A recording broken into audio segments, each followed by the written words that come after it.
Ajaran Sundayana hanya dapat dipahami dengan cinta kasih mendalam pada hakikat kekinian. Ia hanya dapat dipahami oleh mereka yang merupakan pencari sejati, bukan hanya yang penasaran, bukan hanya penonton, bukan hanya filsuf, tetapi mereka yang benar-benar siap untuk mengalami suatu transformasi radikal, mereka yang siap mati dan dilahirkan kembali. Ia hanya untuk sedikit orang yang mempunyai nyali dan keberanian, berani mengalami, sekaligus melampaui kematian dalam kehidupan.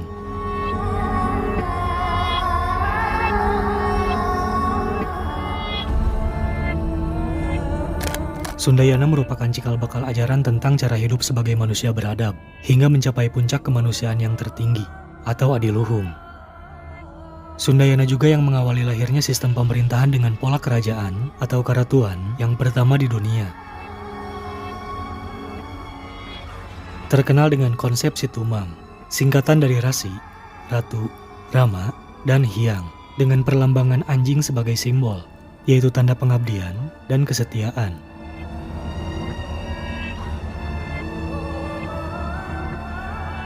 Ajaran Sunda yang lebih dikenal dengan sebutan Sundayana, Yana berarti aliran, ajaran, agama, atau way of life, berarti ajaran Sunda atau agama matahari yang dianut oleh bangsa Galuh, khususnya di wilayah Jawa Barat.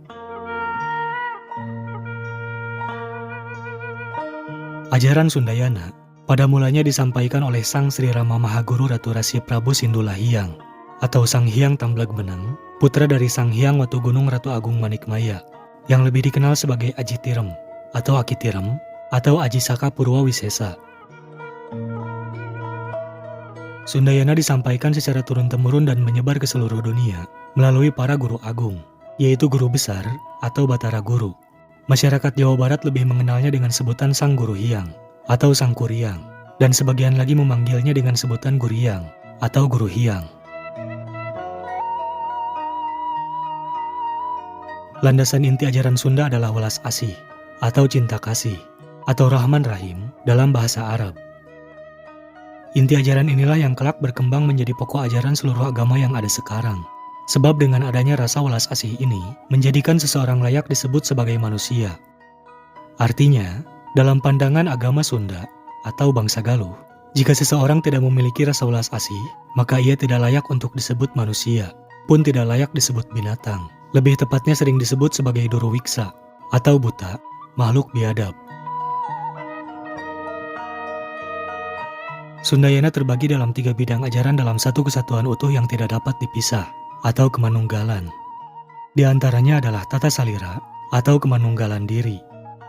Berisi tentang pembentukan kualitas manusia, yaitu meleburkan diri dalam ketunggalan, agar menjadi diri sendiri, atau swa, yang beradab, merdeka dan berdaulat, atau menjadi seseorang yang tidak tergantung kepada apapun dan siapapun selain kepada diri sendiri.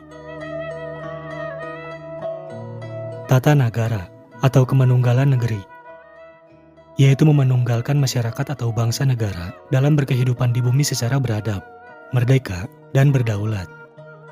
Pembangunan negara yang mandiri serta tidak menjajah dan tidak dijajah. Tata buana atau kemanunggalan bumi, ialah kebijakan universal kesemestaan untuk memanunggalkan bumi dengan segala isinya dalam semesta kehidupan, agar tercipta kedamaian hidup di buana. Inti pola dasar ajaran Sunda adalah berbuat baik dan benar, yang dilandasi oleh kelembutan rasa welas asih. Pola dasar tersebut diterapkan melalui Tridharma, atau 3 kebaikan, yaitu sebagai pemandu ukuran nilai atas keagungan diri seseorang atau derajat manusia, diukur berdasarkan dharma, atau kebaikan. Di antaranya adalah dharma bakti, ialah seseorang yang telah menjalankan budi kebaikan terhadap diri, keluarga, serta di lingkungan kecil tempat ia hidup. Sementara manusianya bergelar manusia utama. Dharma suci, ialah seseorang yang telah menjalankan budi kebaikan terhadap bangsa dan negara. Manusianya bergelar manusia unggul paripurna, atau menjadi idola. Dharma agung, ialah seseorang yang telah menjalankan budi kebaikan terhadap segala peri kehidupan, baik yang terlihat maupun yang tidak terlihat, yang tercium, yang tersentuh dan tidak tersentuh, segala kebaikan yang tidak terbatasi oleh ruang dan waktu. Manusianya bergelar manusia adiluhung atau Batara Guru. Nilai-nilai yang terkandung di dalam Tridharma ini yang mengutamakan budi kebaikan sebagai bukti dan bakti rasa welas asih terhadap segala kehidupan untuk mencapai kebahagiaan atau pembebasan diri dari kesengsaraan. Pembentukan Tridharma Sunda dilakukan melalui tahapan yang berbeda sesuai dengan tingkatan umurnya. Di antaranya adalah Dharma Rasa, ialah mendidik diri untuk dapat memahami rasa kelembutan di dalam segala hal, sehingga mampu menghadirkan keadaan ngarasa jeung rumasa, atau menyadari rasa dan memahami perasaan. Dengan demikian, dalam diri seseorang kelak muncul sifat menghormati, menghargai, dan kepedulian terhadap sesama, serta kemampuan untuk merasakan yang dirasakan oleh orang lain atau pihak lain. Hal ini merupakan pola dasar pembentukan sifat welas asih, dan manusianya kelak disebut dewasa. Dharma Raga adalah mendidik diri dalam bakti nyata atau mempraktikkan sifat rasa di dalam kehidupan sehari-hari, bukan sekedar teori. Sehingga kelak, keberadaan atau kehadiran diri dapat diterima dengan senang hati oleh semua pihak dalam keadaan ngaraga jeung ngawaruga atau menjelma dan menghadirkan. Hal ini merupakan pola dasar pembentukan perilaku manusia yang dilandasi oleh kesadaran rasa dan pikiran. Seseorang yang telah mencapai tingkatan ini disebut dewata. Dharma Raja adalah mendidik diri untuk menghadirkan jati diri sebagai manusia welas asih yang seutuhnya dalam segala perilaku kehidupan, memberi tanpa diberi atau memberi tanpa menerima, tidak ada pamrih. Tingkatan ini merupakan pencapaian derajat manusia paling terhormat yang patut dijadikan suri teladan bagi semua pihak, serta layak disebut dan dijadikan pemimpin. Ajaran Sunda berlandas kepada sifat bijak bajik matahari yang menerangi dan membagikan cahaya terhadap segala makhluk di penjuru bumi, tanpa pilih kasih dan tanpa membeda-bedakan.